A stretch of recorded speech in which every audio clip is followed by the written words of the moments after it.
21:15.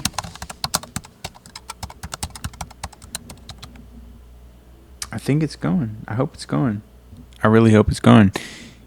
If it is going, thank you for tuning in to the podcast. My name is Kade, and this is Catching Up with Kade. I want you to think about a time that you truly felt proud of yourself without needing someone else's approval. Can you remember it? Or is it buried under likes, comments, and the endless comparisons we scroll through every day? Today, we're talking about self-worth, not as some vague feel-good idea, but as the foundation for everything you want to build in life. Because here's the truth.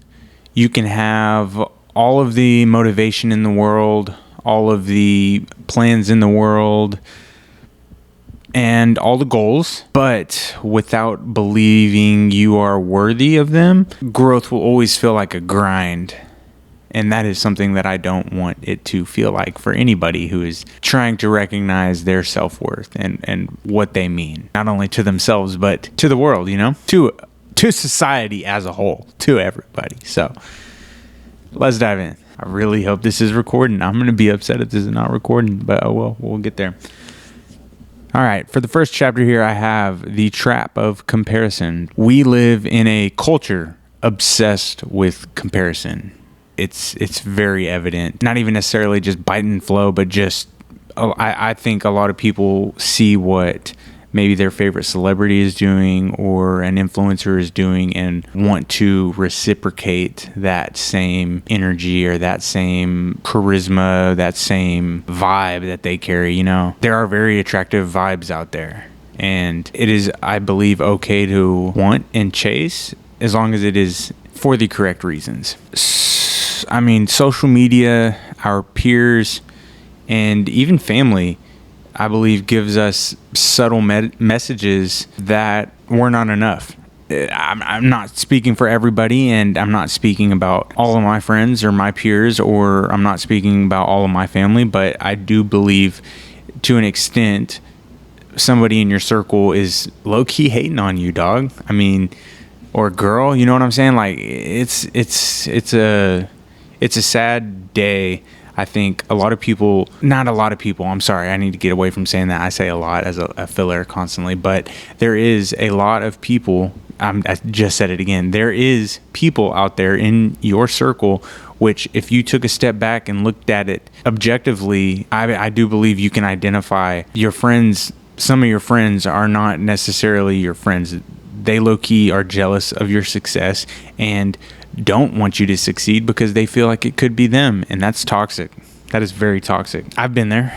I think the more and more that I step back and look at my inner circle, I can identify people who don't genuinely support me, and it's sad to say, but it's the truth. I mean, I remember scrolling through Instagram, seeing everyone's highlight reel and thinking, why isn't my life like that? Am I failing? And constantly comparing myself, even though I was on a different journey, a different road than a lot of people. And comparison feels normal, but it's toxic. I stand by that. I do think it's toxic.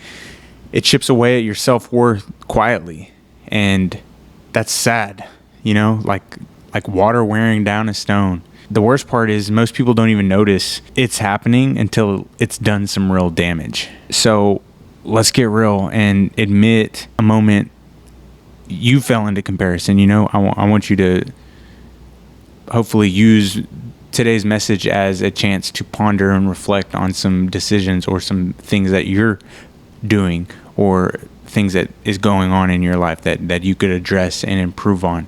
For me, that was my music. When I started recording music and making music, I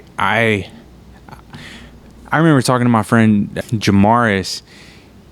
This was back when I was living in Arizona at the time, and he had said something that's always kind of stuck with me, is there's a radio in the car for a reason. They installed radios in the car for a reason. We're constantly surrounded by music. There's constant music, and pretty much everything that we do, there's always some sort of music or background noise going on, whether it's just instrumental tracks or actual music. And so when I was recording my own music, I constantly compared to other artists, wondering why I wasn't at the same level as them, not really appreciating my journey, just thinking, oh, well, I think I'm blah, blah, blah. It wasn't a good comparison, you know. And as I've grown into myself as a human, I have broken out of that shell, out of the comparison cell to an extent. I still do it. I'm not saying I'm actually flawless. I'm not, and I don't believe anyone is. That was just one example. Another thing would be my photography.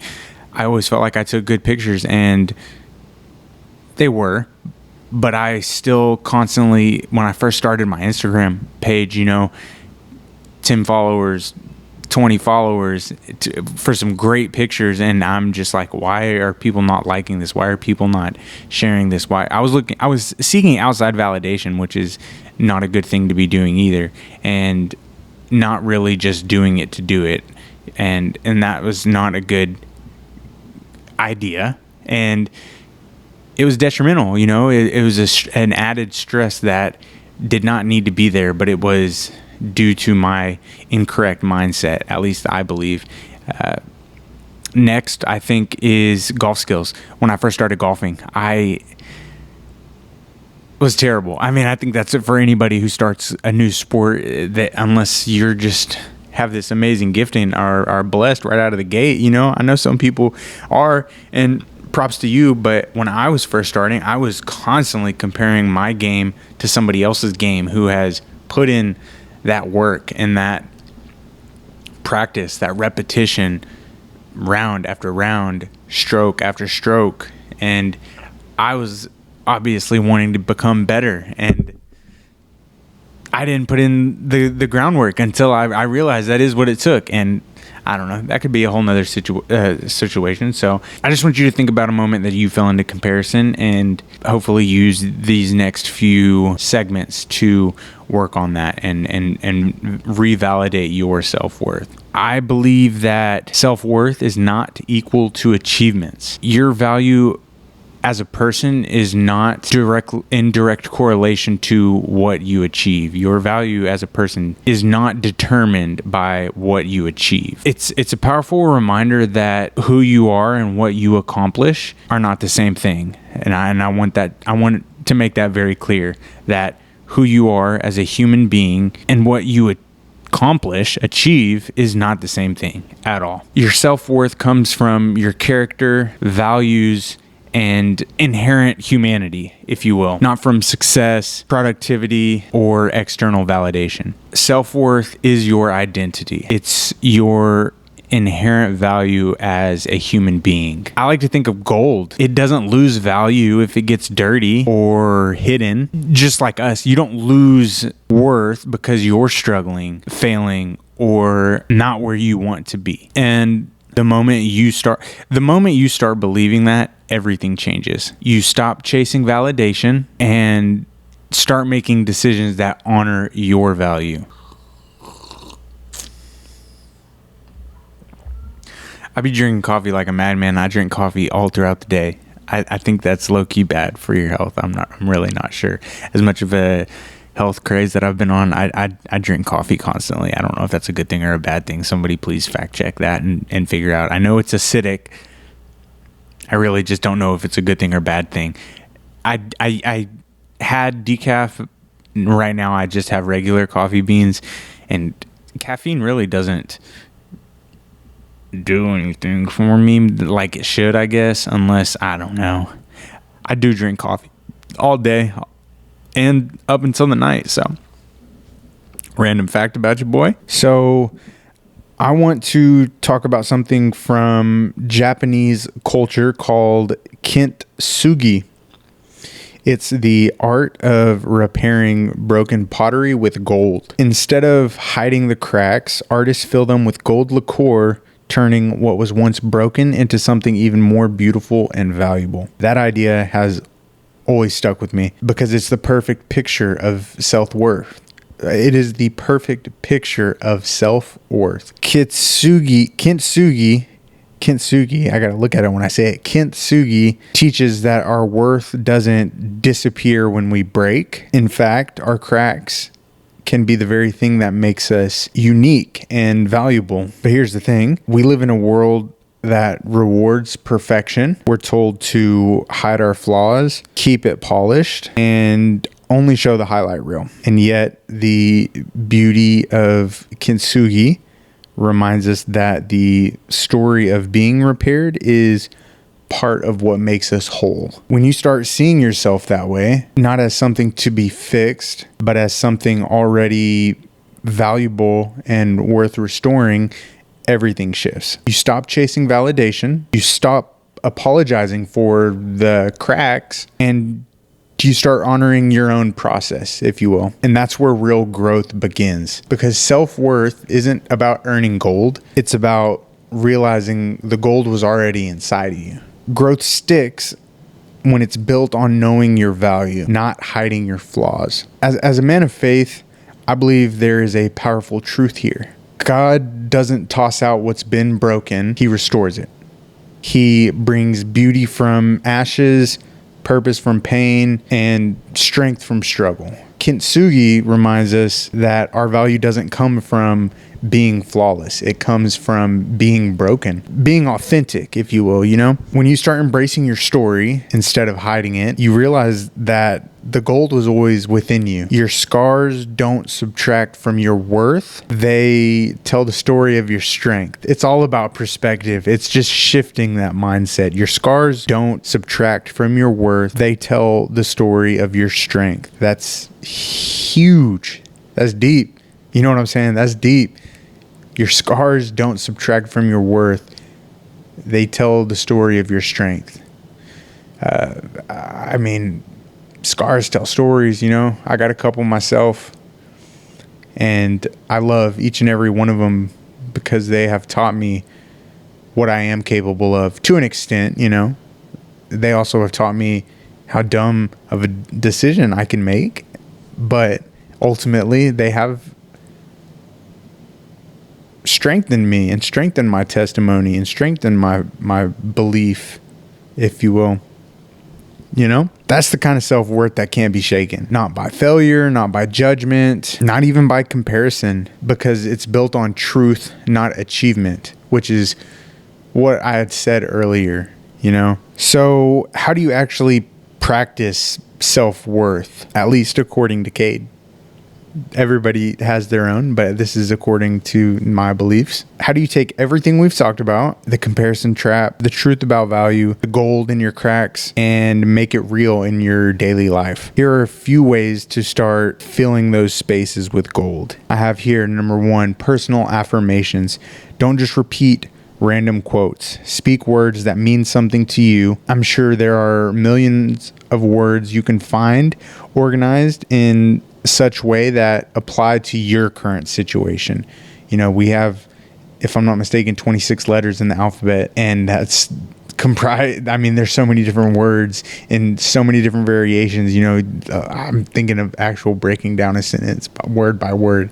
There's so many different ways to reorganize the words, the letters that apply and work for you in your situation, in your season. Write affirmations that reflect your journey, not someone else's. Maybe it is, I am enough when I'm still becoming, or my worth isn't earned, it's inherent. Soy them until they become your inner voice, not your inner argument. Right here I have boundaries as self-respect, saying, no isn't selfish, it's sacred.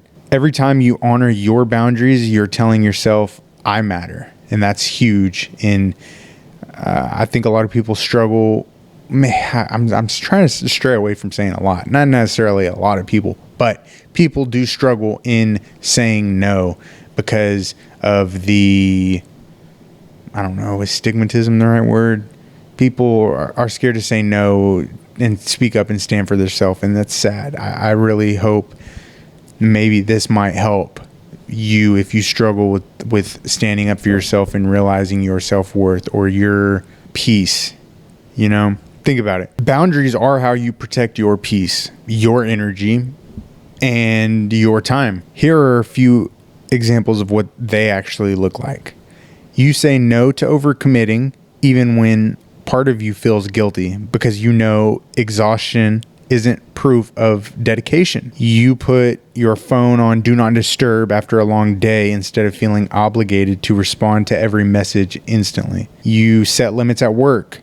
You stop letting people treat your availability like it's endless because it's not. You end a draining conversation gracefully instead of sitting in discomfort just to keep the peace.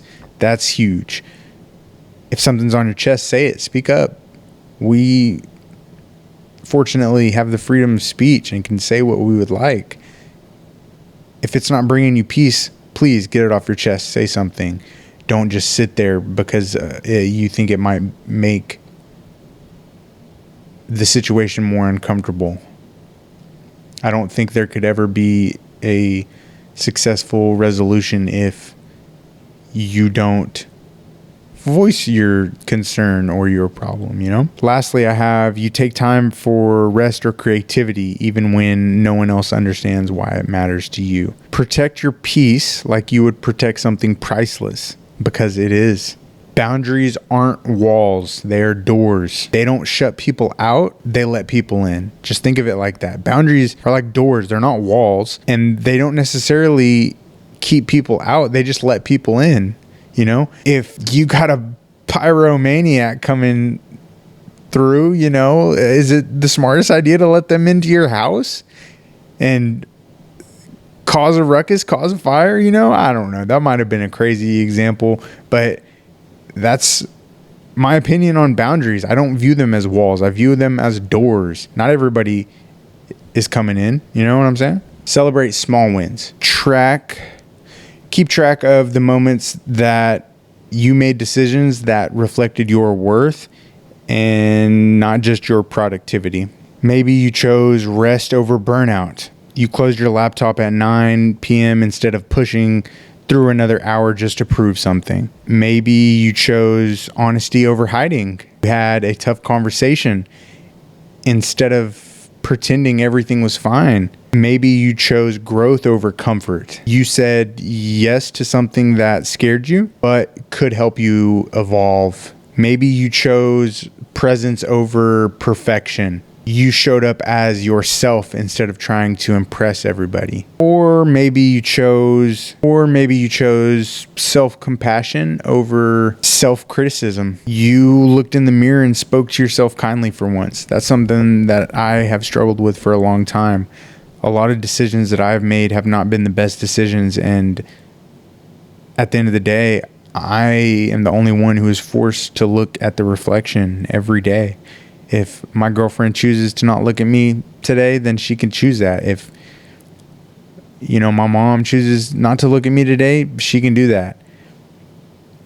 But at the end of the day, I am the person who has to live with the consequences of the decisions I made, and look at that man in the mirror. And I have repeatedly beat myself up for it and not really appreciated my self-worth. And that's something that I'm working on, is speaking kindly to myself. Write these down, please. They don't have to be big dramatic wins. They're more of the quiet moments that are saying, I know my worth and I'm living like it. Those moments are gold. I think a lot of it has to do with your environment. Shape your environment. Surround yourself with people, spaces, and content that value you and your worth. Growth can't thrive in soil that still doubts you. Build an environment that speaks life into who you are and who you're becoming. Here's what that looks like in real life. People. Spend time with friends, mentors, or family who celebrates your wins, challenges you in healthy ways, and respects your boundaries. Step back from relationships that leave you drained, insecure, or doubting your worth. Spaces. Arrange your home office or creative space so it inspires you. A clean desk, a cozy little corner for reflection, or a wall with uplifting quotes can remind you daily that you matter. Again, this is my opinion. To each person, that space or those people might differ. So take this with a grain of salt, please. I think this is a big one too, is your content. You know, my Nana always used to tell me, garbage in, garbage out. Be intentional about what you consume. Books, podcasts, music, social media. I mean, in general, follow creators who encourage growth, authenticity, and positivity rather than comparison or self-doubt. Lastly, I think kind of tying in with content is digital boundaries. Unfollow accounts that trigger insecurity or envy. Curate your feeds like you would curate your feed like you would curate a gallery. Only include things that feed your growth. Feeds, get it? Feeds your growth. Feeds your social. I thought that was pretty good. I thought that was slick, but you know, to each their own. I believe every one of these practices is like filling a crack with gold. Daily reminders that you were never broken beyond repair. But it does more than that. Your environment actually trains your brain to recognize your intrinsic growth. Here's how. When you repeatedly see respect, positivity, and affirmation around you, your brain begins to internalize it.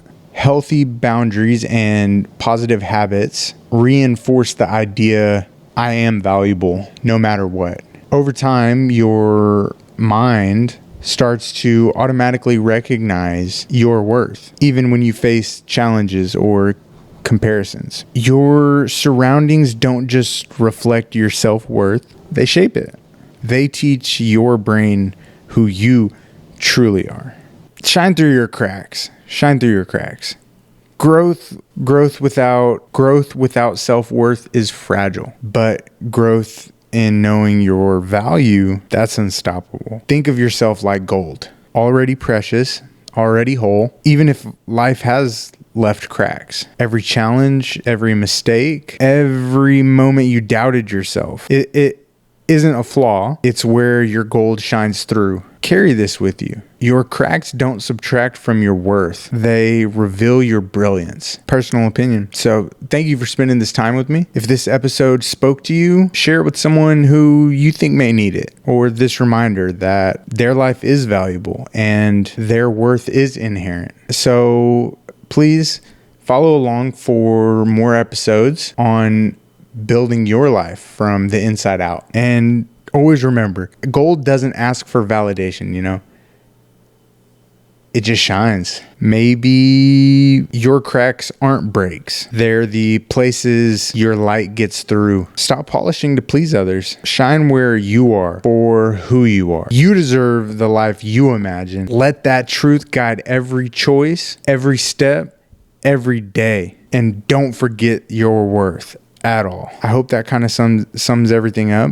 Thank you for tuning into the podcast. And this is, again, the second episode. I'm doing a 4-part little mini series. I think I'm going to put it up in a playlist or something after. I'm not necessarily sure how to. I'm still learning this. I appreciate everybody for listening. If you made it to the end of the video or the end of the podcast, please like, comment, subscribe, and share this with somebody who you think it could benefit. Or if I said something that you thought was relevant or helpful, comment that. Comment what you thought and your opinion on it. Or if you have another idea, maybe drop it down below. So thank you again for tuning in, and I will see y'all next week. Stay beautiful and stay blessed. Peace.